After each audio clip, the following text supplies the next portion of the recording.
শাসকীয় পক্ষৰ বিধায়ক আৰু শাসকীয় পক্ষৰ নেতাসকল যিসকল গোপালক নহয়, যিসকলে কোনো গাখীৰৰ ব্যৱসায়ৰ লগত জড়িত নহয়, সেই ব্যক্তিসকলক কিয় ৰাইজ সাহায্য দিলে তাৰ উত্তৰ দিব লাগিব।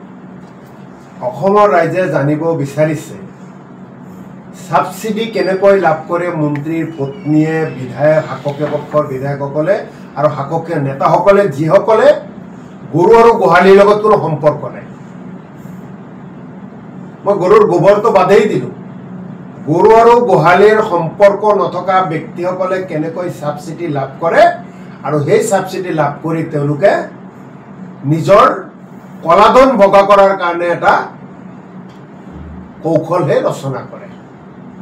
গতিকে অসমৰ মানুহে মুখ্যমন্ত্ৰী ডাঙৰীয়াৰ পৰা জানিব বিচাৰিছে কেনেকৈ লাভ কৰিলে, আৰু সাধাৰণ যিসকলে খাটি খোৱা মানুহ, যিসকলে দিন ৰাত কষ্ট কৰি গাখীৰ উৎপাদন কৰে, গৰুৰ লগত জড়িত যিসকলে, গোমাতাৰ লগত যিসকলে জড়িত, সেইসকলে কিয় লাভ নকৰিলে তাৰ জবাব অসমবাসীক, অসম চৰকাৰে, মুখ্যমন্ত্ৰীয়ে দিব লাগিব।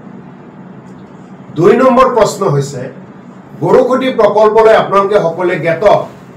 পবিত্ৰ বিধানসভাৰ মজিয়াৰ পৰা আৰম্ভ কৰি বিধানসভাৰ বাহিৰত আমি গৰুখুটি যেতিয়াৰ পৰা জন্ম দিয়ে প্ৰকল্প, তেতিয়াৰ পৰাই কৈ আছিলোঁ এই প্ৰকল্পৰ নামত কেতিয়াও অসমৰ বেনিফিট নহয়, অসমৰ ৰাইজে কেতিয়াও লাভান্বিত নহয়।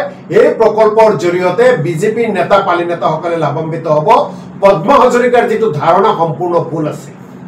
মুখ্যমন্ত্ৰী ডাঙৰীয়াই মুখ ফুলাই ফুলাই যেতিয়া গৰুখুটি প্ৰকল্পৰ কথা কৈছিল, অসমীয়া জাতিৰ উন্নতি হ'বলৈ কথা কৈছিল, আমি তেতিয়াই বাৰে বাৰে কৈছিলোঁ যে আপোনালোকে যিবিলাক কথা কৈ আছে ইয়াৰ উদ্দেশ্যত সফল হ'ব নোৱাৰে, ইয়াৰ পৰা আপোনালোকে লাভান্বিত নহয়।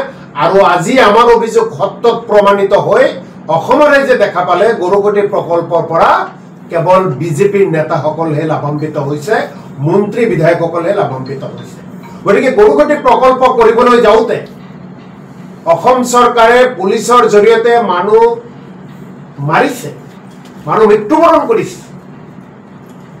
মানুহ মৃত্যুবৰণ হোৱাৰ পিছত মানুহৰ তেজৰ বিনিময়ত গৰুখুটি প্ৰকল্প তেওঁলোকে বনোৱাৰ পিছত তাৰ পৰা অসমৰ লাভান্বিত যদি একো নহয়, বিজেপিয়ে যদি কেৱল লাভান্বিত হয়, এজিপিৰ নেতাসকল যদি লাভান্বিত হয়, কিয় হ'ল তাৰ প্ৰশ্ন অসমবাসীক, অসম চৰকাৰে, অসমৰ মুখ্যমন্ত্ৰীয়ে দিব লাগে।